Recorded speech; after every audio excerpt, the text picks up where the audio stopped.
महंगाई के इस दौर में और तकालीफ के इस दौर में शायद रातों रात तो Rome was not built overnight, मगर हिम्मत करेंगे और आगे बढ़ेंगे इंशाअल्लाह, अल्लाह ताला मदद फरमाएंगे। मैं यहाँ पर सिर्फ इस वक्त गरीब आदमी, परेशान और बर्बाद हो चुका, मैं उनकी कुछ अशकशोई के लिए अपने तमाम इस कोलिशन गवर्नमेंट की तरफ से मैं ये कहना चाहता हूँ कि कम से कम माहाना उजरत बढ़ाकर 25,000 रुपये हम कर रहे हैं।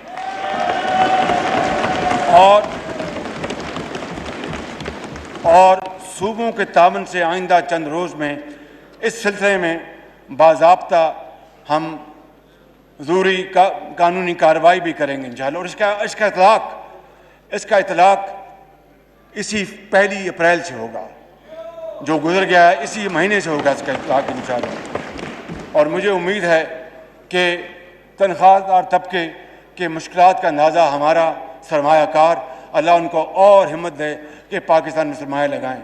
हमारे इन्वेस्टर्स अल्लाह उनको और तौफीक दे कि वो पाकिस्तान में इन्वेस्टमेंट करें। And we will make sure by the grace of God that we will make Pakistan through wonderful policies a paradise for investments इंशाअल्लाह। ये जो माजी में 4.25 साल में हुआ, मैं उसकी बात नहीं कर रहा, मैं ये कहता हूँ कि सरमायाकारी के लिए इंशाअल्लाह हम इसको एक बहुत शानदार मुल्क बनाएंगे।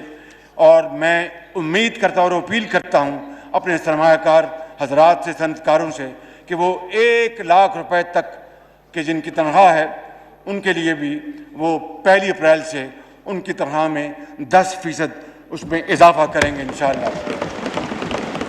जनाब स्पीकर, पेंशनर्स जो हैं वो शदीद तकलीफ में हैं, क्योंकि पेंशन जो होती है उसके अंदर जो इन्फ्लेशनरी जो ट्रेंड्स होते हैं उसकी शायद इतनी स्पेस उनको नहीं मिलती।